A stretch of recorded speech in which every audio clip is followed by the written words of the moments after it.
ప్రస్తుతం రెండు తెలుగు రాష్ట్రాలను వ్యాధులు భయపెడుతున్నాయి.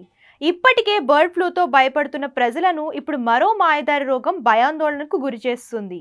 జీబీఎస్ కేసులు పెరుగుతున్న నేపథ్యంలో ఈ వ్యాధికి సంబంధించిన పూర్తి వివరాలు తెలుసుకుందాం. జీబీఎస్ వ్యాధి మనకు కొత్త అయినా తొలిసారి ఈ ఏడాది జనవరిలో మహారాష్ట్రలోని పూణేలో వెలుగు చూశాయి. ఒక వారం వ్యవధిలోనే అక్కడ వందల కేసులు నమోదయ్యాయి. ఇది ఇలా ఉంటే తాజాగా ఈ కేసులు ఆంధ్రప్రదేశ్లోనూ నమోదవుతున్నాయి. ఇప్పటికే 17 కేసులు నమోదైనట్లు అధికారులు తెలిపారు. విజయనగరం, విజయవాడ, అనంతపురం జిల్లాల్లో ఒక్కొక్క కేసులు చొప్పున నమోదు కాగా కాకినాడలో 4, గుంటూరు, విశాఖలో 5 చొప్పున జీబీఎస్ కేసులు గుర్తించారు. తెలంగాణలోని సిద్దిపేట జిల్లాలో కూడా ఒక కేసు నమోదైంది. ఇంతకీ ఏంటి వ్యాధి? జీబీఎస్ సిండ్రోమ్ వ్యాధి అత్యంత అరుదుగా సంభవిస్తుంది. 1,00,000 మందిలో కేవలం ఒక్కరికి మాత్రమే ఈ వ్యాధి సోకుతుందని వైద్యులు చెబుతున్నారు. ఈ వ్యాధి వచ్చిన వారిలో రోగ నిరోధక శక్తి నశిస్తుంది.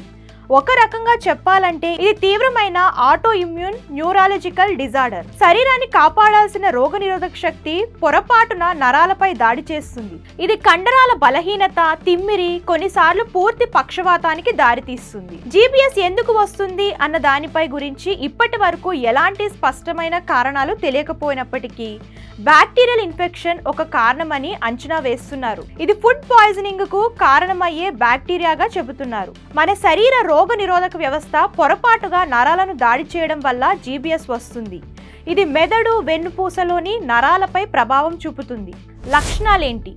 జీబీఎస్ సోకిన వారిలో ప్రధానంగా కనిపించే లక్షణాలు ఇవి: పాదాలు, చేతుల్లో తిమ్మిరి అనిపించడం, క్రమంగా శరీరం అంతా వ్యాపిస్తుంది. కాళ్లలో సత్తువ కోల్పోతారు, క్రమంగా పై వరకు చేరుతుంది. శ్వాస తీసుకోవడంలో ఇబ్బందులు ఏర్పడతాయి.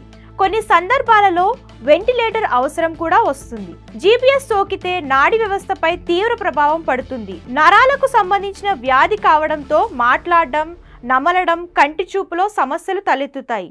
ఒక రకంగా చెప్పాలంటే పక్షవాతంలో కనిపించే లక్షణాలు ఇందులో కనిపిస్తాయి. ఎలాంటి జాగ్రత్తలు తీసుకోవాలి?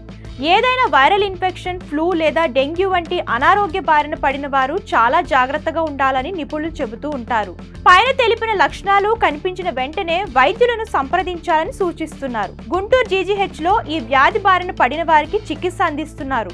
ఈ వ్యాధి బారిన పడిన వారికి ఇమ్యూనోగ్లోబిన్ అనే ఇంజెక్షన్ ఇస్తారు. అయితే ఆంధ్రప్రదేశ్లో కోలుకున్న వారిలో 80% మంది ఈ ఇంజెక్షన్ అవసరం లేకుండానే రికవరీ అయ్యారని అధికారులు తెలిపారు.